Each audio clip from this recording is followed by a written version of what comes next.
आजाद Hindustan live, सच के साथ। कांग्रेस नेता और जनपद सदस्य जीतू सोलंकी ने किया जनपद में चल रहे भ्रष्टाचार का बड़ा खुलासा। जनपद सदस्यों की विकास राशि वितरण को लेकर जीतू सोलंकी ने अध्यक्ष पति पर लगाए गंभीर आरोप। 2022 से लेकर अभी तक अनेक आवेदनों एवं सूचना के अधिकार की जानकारी उपलब्ध नहीं कराने पर सीईओ पर बरसे सोलंकी। आइए सुनते हैं आजाद हिंदुस्तान लाइव के साथ जीतू सोलंकी की सीधी बात। आजाद हिंदुस्तान लाइव में आप सभी का स्वागत है। हम मौजूद हैं बड़वा जनपद पंचायत के जनपद सदस्य श्री जितेंद्र सोलंकी के साथ। जितेंद्र सोलंकी कांग्रेस के वरिष्ठ नेता तो हैं ही, साथ ही साथ जनपद सदस्य के चुनाव में आपने अध्यक्ष पद के लिए भी दावेदारी की। हालांकि अध्यक्ष पद में उनको पराजय मिली, लेकिन जनहित में और ग्राम पंचायतों में व्याप्त भ्रष्टाचार के मामले में आप हमेशा मुखर रहे हैं। जब जब भी जनपद पंचायत की बैठकें होती है, उस समय जीतू भाई अपनी आवाज को प्रमुखता से रखते हैं। आज भी बड़वा जनपद पंचायत में आपने अनेक मामलों को लेकर के प्रदर्शन किया। तो आइए हम उनसे ही बात करते हैं। जीतू भाई, आजाद हिंदुस्तान लाइव में आपका स्वागत है। आपको नमस्कार, बहुत बहुत धन्यवाद। जीतू भाई, आप हमेशा भ्रष्टाचार के मुद्दों को प्रमुखता से उठाते रहे हैं, खासकर बड़वा जनपद पंचायत के अंतर्गत। आज भी आपने बिंजलवाड़ा ग्राम पंचायत को लेकर के एक बड़ा मुद्दा उठाया। जानकारी के अनुसार जो हमें मिली है, पूर्व जनपद अध्यक्ष लोणकर जी की अध्यक्षीय कार्यकाल में बिंजलवाड़ा में एक पुलिया की स्वीकृति हुई थी। उस पुलिया की स्वीकृति में स्थान परिवर्तन को लेकर आपने शिकायत की थी जी। वो पूरा मामला क्या है और क्या कहना चाहते हैं आप बड़वा क्षेत्र की जनता के? आप खुद बताइए इस मामले। देखिए, बड़ी विडंबना है बड़वा जनपद पंचायत के लिए कि आज के समय में जितने जागरूक जनता होने के बावजूद भी भ्रष्टाचार चरम सीमा पे है। कोई रोकने वाला ही नहीं है, और जो आवाज उठाता है उसकी आवाज दबाने के लिए सब तैयार बैठे रहते हैं। मेरे द्वारा पूर्व में शिकायत करी गई थी जनपद पंचायत बड़वा को। ग्राम पंचायत बिंजलवाड़ा के मेरे को ग्रामवासियों ने जो वहां पे जितने पंच है उनके द्वारा कि हमारे ठहराव प्रस्ताव के अनुसार जहां पे 10 लाख रुपए की स्वीकृति पूर्व जनपद अध्यक्ष आनंद राम जी लोनकर के द्वारा स्वीकृत की गई राशि को वहां नहीं बनाते हुए अन्यत्र जगह 1 किलोमीटर दूर बनाया जा रहा। मैंने उसकी शिकायत के लिए मैं धन्यवाद दूंगा जिलाधीश महोदय का, जिन्होंने तत्परता से जिला पंचायत सीओ साहब को बोल करके, आकाश सिंह साहब उस समय थे, उनसे बोल के उसकी जांच कराई। जांच पूर्ण पाई गई, उसमें रिकवरी हुई, जिसका मेरे पास ऑथेंटिक लेटर है, जिसमें 1,95,497 रुपए की राशि वसूली गई उस जगह जी। अब मुझे वहीं से ग्रामवासियों की खबर आ रही है कि साहब उसी को इन्होंने, जिसके रिकवरी हुई उसी को इन्होंने रिवाइज करके ठहराव प्रस्ताव पंचायत में बना करके, और इसकी जनपद पंचायत द्वारा अधिकारियों के द्वारा साठ गार्ड बोली जाए या जो भी बोले जाए उनके द्वारा उसी को स्वीकृत करके काम चालू करा दिया। मतलब जिस स्थान की शिकायत थी उसी स्थान पे अब ये वापस बन रहे हैं। मैंने अभी मेरे जो लोग हैं, जो मेरे सोर्सेज हैं, उनसे बोल के मैं केस की कॉपियां निकलवा रहा हूँ। नहीं हो तो आरटीआई लगाऊंगा। और आरटीआई की भी साहब, भाई साहब, बड़ी ही विडंबना है कि अपन इनको कितने भी कागज दें, लेकिन ये कागज अपने को उपलब्ध नहीं करा। अच्छा, अन्य पंचायतों में भी आपने भ्रष्टाचार को लेकर पंचायत की भी भ्रष्टाचार की शिकायत हुई, जिसकी आज तक मुझे कोई जानकारी नहीं दी गई, वो भी दबा दी गई है। और कई पंचायतों में हो रही है, खंगवाड़ा में भी है, चित्रमोड़ में भी है। मैंने सब दूर कागज देगा, लेकिन किसी का मेरे को कोई जवाब नहीं दिया जाता है। मतलब आपका कहना यह है कि भ्रष्टाचार की शिकायतें तो बहुत होती है, लेकिन जांच नहीं होती। जांच सब मिली जुली सरकार। अच्छा, दूसरा मुद्दा जो आपने उठाया था कि यहाँ पर लगभग 25 जनपद सदस्य हैं जी। उन जनपद सदस्यों के अंदर आने वाली राशि को वितरण किया जाता है जी। आपने कई बार, मैं भी मीटिंग में था, आपने कई बार ये मुद्दा उठाया है कि भाई वितरण समान रूप से होना चाहिए। इसको लेकर के आपकी क्या शिकायत है जो कि बार बार ये मुद्दा उठाना पड़ता है? देखिए 2022 में हम लोग सब सदस्य बन के चुने गए। हम लोगों ने, मेरे हारने के बाद हमने वहां एक परिवार जैसा माहौल बनाने की कोशिश करी। अध्यक्ष जो प्रेमलता साध है वो बहुत सरल और अच्छी महिला है। उनको, वो घरेलू महिला है, उनको कुछ नहीं मालूम है कि क्या राजनीति और किस तरह से कार्य करते, लेकिन उनके जो पति हैं दिनेश साध, वो पूरा हैंडल करते हैं। शुरू से कई बार उनको समझाया गया कि सामान्य रूप से सबको राशि वितरित करो, तो कम से कम जो जनप्रतिनिधि अपने क्षेत्र से जीत के आए जनता को बोलने को रहे कि साहब हमने आपके लिए ये काम करना। नहीं, वो हमेशा सबकी राशियां काट पीट करके दूसरे पंचायतों में देते हैं और वहां से पैसे वसूली करते हैं। ये कई बार इस बात की झगड़े हो चुके हैं, कई बार उनके ऊपर आरोप लग चुके हैं, उसके बाद भी वो मानती नहीं। आज दिनांक तक वो यही कर रहे हैं, सारी राशियां वो ले जाते हैं। उसका मैं आपको आगे और परिणाम प्रूफ दूंगा जो मेरे पास आए हैं कि मैं सत्य बोल रहा हूँ कि झूठ बोल रहा हूँ। जी, हमारे एक जनपद साथी महिला है, माता जी हैं, बुजुर्ग हैं, आदिवासी समाज से आती है। पिछले 3 साल, 3.5 4 साल हो गए उनको मात्र 5 लाख की राशि मिली। अच्छा, अब आप सोच सकते हैं वो क्या जवाब देगी महिला। मतलब आपका ये कहना है कि जो सभी जनपद सदस्यों में समान रूप से जो राशि वितरण होना चाहिए नहीं होती, उसके बजाय अध्यक्ष पति कह दें या उनके समर्थन से वो राशि अध्यक्ष पति के उनके कहने पे वो राशि उनके चहेतों को बांट दी जाती है और बहुत सारे लोग रह जाते हैं। 4-5 लोग हैं, उन्हीं में राशि बढ़ती है, उसके सिवा किसी में नहीं बढ़ती। ये आपका आरोप है? बिल्कुल सत्य है आरोप जी।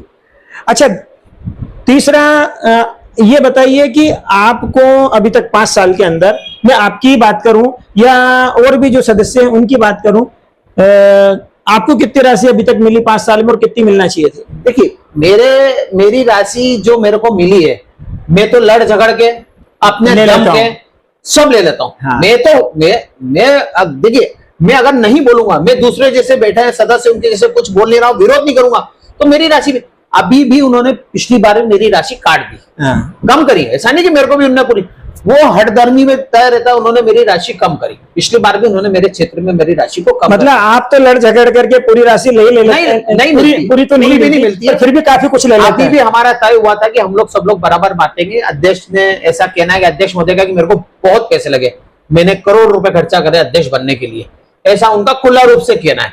तो हम लोगों ने बोला चलो ठीक है, आप बने हो तो आप ये राशि, हम लोग उनको हमारे पास से ज्यादा भी दे देते हैं, लेकिन दूसरे लोगों की राशि काट रहे हो, मेरी राशि काट रहे हो, सबकी राशि काट रहे हो, तो ये खुला आरोप है मेरा। मतलब आप जो अन्य सदस्य जिनको राशि बराबर नहीं मिलती उनकी लड़ाई अब आप लड़ रहे हो। अच्छा, तीसरा आरोप आपका ये भी था कि सूचना के अधिकार और आवेदन, जी बहुत लंबी लाइन है 2025 से लेकर के और अभी तक आप लगातार आवेदन दे रहे हैं। जी, तो आपको जानकारी नहीं मिल पा रही है, तो क्या कहना है आपका इस बारे में कि क्यों जानकारी नहीं मिल पा रही है? आरटीआई की जानकारी के बारे में जनपद का क्या कहना है? जी, मेरा वही कहना, बड़ी विडंबना है और कहा जाए कि राजनीति ऐसी होगी, मैंने कल्पना नहीं करी थी कि ये जनपद पंचायत की स्थिति ये होगी। मैं 2022 से इनको निवेदन कर रहा हूँ अधिकारी कर्मचारियों को कि मेरे को हमारी जो साधारण सभा की बैठकें होती है उसकी प्रोसीडिंग की कॉपी दी जाए। आज तक प्रोसीडिंग में क्या लिखा है हमको बताया नहीं कि ये क्या लिखते हैं, उसमें क्या होता है क्या नहीं होता, हमको आज तक नहीं बताया। एक प्रोसीडिंग की कॉपी बड़ी लड़ झगड़ के मैंने निकाली, ली कहीं से भी मेरे से करके सोच से, उस पे मैंने इनसे चर्चा करी कि हमने कहा ये अपनी प्रोसीडिंग की इतनी जारी शिकायतें हुई थी, उसकी आज तक क्या करा आपने? तो बोले हो गया है, सब हो गया। तो अरे तो हो गया तो आप बताओ ना। जैसे अभी मैंने ये आज भी आवेदन दिया है, आज मैं इनको पत्रकार महोदयों को सबको मैं दे रहा हूं, मैंने 20 आवक जावक के नंबर है मेरे पास, इसमें सारी है जानकारियां कि मैंने आपसे ये इस समय आपसे जानकारी मांगी जिसमें आपने मुझे आज तक दिनांक तक नहीं दी है। ये एक एक चीज की दी है मैंने, इसमें मैंने आज दिनांक तक प्रोसीडिंग की कॉपी भी नहीं दी है।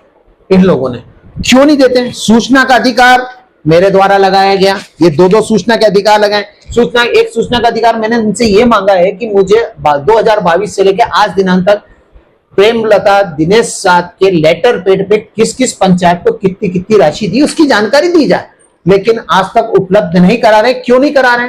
मुझे नहीं समझ में आ रहा। अरे आप सही हो तो दो ना, अगर आपने भ्रष्टाचार नहीं करा तो आप हमको कागज दो। तो क्या आपके जैसे आप जनपद सदस्य हो, आप जो राशि पंचायतों को दिलाना चाहते जी। हो वो आपसे लिखित में लेते हैं ये लोग? हाँ, लिखित में देते हैं। मतलब आपसे लिखित में लेते हैं, उनसे लिखित सभी से लिखित में लेते हैं। सबके लेटर पैड पे जाती है कि मेरे को यहाँ पे ये काम कराना, उस हिसाब से फिर ASTS जारी होती है, प्रस्ताव बनते हैं, मौका पे जाते हैं सब लोग, ये उसी हिसाब से होता है। अब इसमें जो जो मेरा महत्वपूर्ण मुद्दा है कि अगर आप सही हैं तो फिर ये कारण क्या, अगर आप ये क्यों नहीं रहे? अब आज जनपद पंचायत में माननीय मुकेश जैन साहब जो हमारे जनपद के सीईओ हैं, वो मेरे को ये बोलते कि आपने ये लगाया, इसकी अपील करो। मतलब इसका क्या मतलब है? अपील करो मतलब हम जनप्रतिनिधि होते हुए आप हमको अपील करा रहे हो, कैसे काम चलेगा? तो आप ये बताएं, इसको कब तक लड़ेंगे? आवाज कोई सुनने वाला नहीं, ना कोई बोलने वाला है। मतलब कुल मिलाकर के आपको न सूचना के अधिकार में जानकारी दी जा रही है, न आपको आवेदन की जानकारी दी जा रही है। भ्रष्टाचार के मामले में जो शिकायतें होती हैं उनकी जांच नहीं की जा रही है। कुल मिलाकर के आपका यह कहना है कि एक जनपद सदस्य जो मौजूद है, वहां पे बहुत सारे जनपद सदस्य आज भी थे, जी। उनकी शिकायतों पर कोई गौर नहीं किया जाता, कोई गौर नहीं किया जाता है। आज जनपद के सदस्यों की बैठक भी थी, आज उनकी इसकी प्रशासनिक समिति की बैठक थी, जो 6 सदस्य बनाते हैं, अध्यक्ष रहते हैं, उनकी समिति की बैठक थी। मेरा उसमें भी एक इनसे आज साहब से मेरा आज उसमें भी बहुत बहस हुई है, जनपद सीईओ साहब से। मेरा कहना है कि आप उस पे जो आप जो लाए हो प्रोसीडिंग, उसमें जो लाए हो आप एजेंडा लाए हो, एजेंडा में वो आप उस चीज पे बहस क्यों कर रहे हो जो साधारण सभा के विषय होते हैं? आप किसी को नौकरी पे रखना, किसी को नौकरी पे नहीं रखना, उसमें आपका क्या डिस्कस करना? जो राशियां हमारी 2022 से बच गई हैं, जो पंचायत काम नहीं कर रही है, उसको आपने वापस बुलाइए, उसको वितरण में वो थोड़ी तय करेंगे, वो तय साधारण सभा करेगी। ये मुद्दे इसमें है ही नहीं, नियम ही नहीं। और मेन जो है, मैं 2022 से बोल रहा हूं, इसमें कई बार हमारे क्षेत्र के महान विधायक सचिन बिरला जी भी आए मीटिंग में, उनको भी मैंने ये बोला कि आप किस नियम से दिनेश साध जी को इस मीटिंग में भेजते हैं, जबकि मेरे जानकारी के अनुसार पंचायत एक्ट के अंदर अध्यक्ष का कोई भी रिश्तेदार प्रतिनिधि नहीं बन सकता है। ये मुझे जानकारी है, इतना पढ़ा लिखा मैं भी हूं, इतनी मुझे कल विधायक के लेटर पे आप दे रहे हो, जबकि नियम यह है कि कलेक्टर महोदय के लेटर पे आप मीटिंग में, समीक्षा बैठक में आप बैठ सकते हो, और वो भी आप मंच पे बैठ रहे हो, अध्यक्ष के बराबर बैठ रहे हो। इसका क्या मतलब है? तो ऐसे बहुत से मुद्दे हैं जिसपे बहुत ज्यादा लड़ाई लड़ रहे हैं हम लोग। अच्छा, अब इस पूरे मामले को लेकर के सीईओ साहब का क्या कहना रहा आपसे? हंस के बस हंस दिए, बात खत्म कर दी, कुछ नहीं। उन्होंने ये भी नहीं बोला कि हाँ हमसे कुछ त्रुटि हुई है, या आपने ये जो जानकारी मांगी इसमें इतने सारे हम नहीं दे सकते हैं, जितेंद्र जी आप इसको ऐसा कर लो, हम ऐसी जानकारी दे दें। कुछ तो मेरे से चर्चा करें। आपको अगर मैंने अभी उनको सिर्फ सूचना का 6/2/2025 से मैंने सूचना का नहीं, साधारण जानकारी मांगी उनसे, है ना। ये साधारण जानकारी तो मेरे को दे सकते हैं ना। मैं जो साधारण जानकारी उनसे मांग रहा हूं कि जैसे मैंने कोई जानकारी उनसे मांगी कि भोगा और सिपानी में कोई स्वीकृत पुलिया का निर्माण की जानकारी आप मेरे को दे दो, तो आप दे क्यों नहीं रहे हो?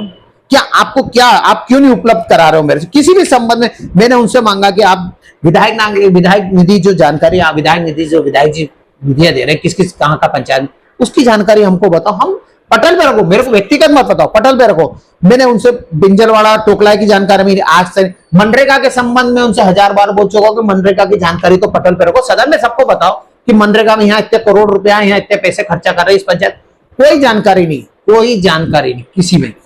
कुल मिलाकर के जितेंद्र भाई सोलंकी एक आम जो जनपद सदस्य हैं उनकी लड़ाई और आम लोगों के लिए एक लड़ाई लेकर के आज जनपद पंचायत में उन्होंने प्रदर्शन किया। उन्होंने जो मुद्दे उठाए वो आजाद हिंदुस्तान ने जीतू भाई की जबान से हम आपके सामने रख रहे हैं। प्रशासन को भी चाहिए कि यदि कोई सूचना के अधिकार में जानकारी मांगता है, उसे निश्चित रूप से निश्चित समय के अंदर जानकारी उपलब्ध कराई जानी चाहिए। भ्रष्टाचार के मामलों का की जहां तक बात है, निष्पक्ष जांच होना चाहिए। यदि दोषी है तो दंड मिलना ही चाहिए। अभी पडाली पंचायत के अंदर का ही मामला सामने आया। पडाली पंचायत के अंदर जब पंचायत के मामले की जांच हुई भ्रष्टाचार की, तो वहां पर सरपंच, सचिव और सब इंजीनियर तीनों को 10-10 साल की सजा भी हुई है। तो यदि कोई जांच होती है और उसमें अपराध घोषित होता है तो बिल्कुल उनको दंड मिलना चाहिए, और यदि निरपराध है तो बिल्कुल छूट जाना चाहिए। बहुत बहुत धन्यवाद। एक बात मैं बोलना जी। चाहूंगा, 1 मिनट का समय और लेना जी चाहूंगा। बोलिए। देखिए, मैं लड़ रहा हूं, आम मतदाता की आवाज बनने की कोशिश कर रहा हूं, उनकी लड़ाई लड़ना चाहता हूं, लेकिन सबसे बड़ी विडंबना यह है जब मेरे जैसे आदमी जो रोज कागज लेके बैठता है, मैं सबूत क्यों वहां जानकारी मांग रहा है, जब मुझे जानकारी नहीं दे रहे हैं, तो आम बेचारा जो मतदाता या आम पब्लिक या आम जनता है, उनको आप क्या शासन की योजनाओं का लाभ दे रहे होंगे। इसमें संबल योजना में इतना भ्रष्टाचार है कि आज अगर लोकायुक्त लगाया जाए तो पूरी जनपद के कर्मचारी जेल जा सकते हैं। बस यही बोलूंगा, लेकिन मैं चाहता नहीं हूं कि किसी का बुरा हो, लेकिन लोगों का काम करें, लोगों का सम्मान करें, यही हमारा इस पंचायत जनपद पंचायत से कहना है।